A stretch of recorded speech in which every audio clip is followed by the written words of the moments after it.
Hey guys, it's Willie from SuertePanda.com. Welcome back. Today I want to go over a Tastytrade segment from October 21st, I believe, is one of their market measures segments. They were talking about synthetic strangles. So what synthetic strangles are basically iron condors, and they were trying to find out which strike width is optimal on a risk return basis.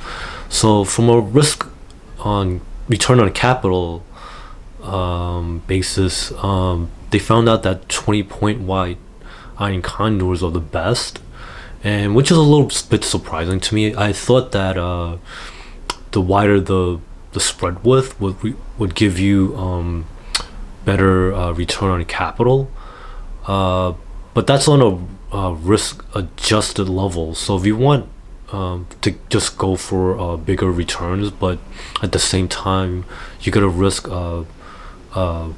bigger losses. So the wider your strikes, that'll give you bigger returns, but you also have to weigh that against potentially bigger losses.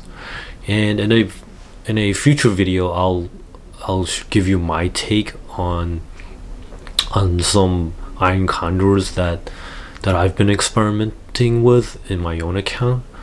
But from a risk adjusted level, 20-point wide is the optimal, which is actually pretty interesting. So I'm gonna experiment with both and see how my own personal returns will come out as, and I'll of course share it with you as my trading progresses. So if you want to try these out for yourself, I would try it maybe on a smaller stock, but for myself, I can afford to take a little bit more risk on certain underlyings.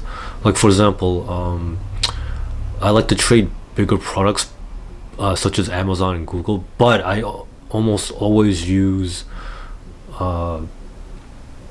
these type of synthetic strangles or iron condors, if which is basically the same thing. But of course I don't want to take on that much risk, so I've been experimenting with different strike widths myself, and I was actually surprised to see that the 20 points was the optimal risk adjusted return. So regarding Amazon, they've been taking a beating lately along with the rest of the market, and I think I'm gonna try these 20-point wide synthetic strangles or iron condors. It helps with the buying power reduction, because these are big products. Not everyone can afford to trade $3,000 or $1,600 stocks. To cap your risk, you really need the spreads, and I would use them maybe sparingly, especially in volatile markets. Even though in high implied volatility markets, it gives you bigger returns, but there's also bigger movements, so you could get run over on one side potentially, especially with the recent moves that we've had leading up to the election, and maybe even up until inauguration day, we could have like these big swings. So I'm gonna cut down on the amount of these type of big trades, and then reduce my strike widths for the time being.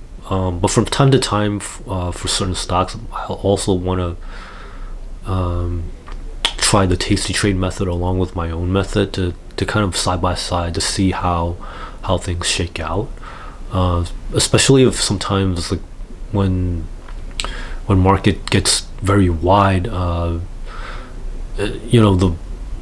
bid ask spreads get really wide as well, and it's really frustrating because the reduced liquidity, and oftentimes, like when you need the liquidity, is when the market takes a big dive, and unfortunately we can't always get what we want. So yeah, I just wanted to share that with you. I'll link their study to the market measure in the description below. And I hope you guys can like and subscribe to this video, and of course I'll look forward to sharing more of these studies with you and give you my own personal experience and personal results. So far their research has been spot on. I'm hovering around the 80% win level.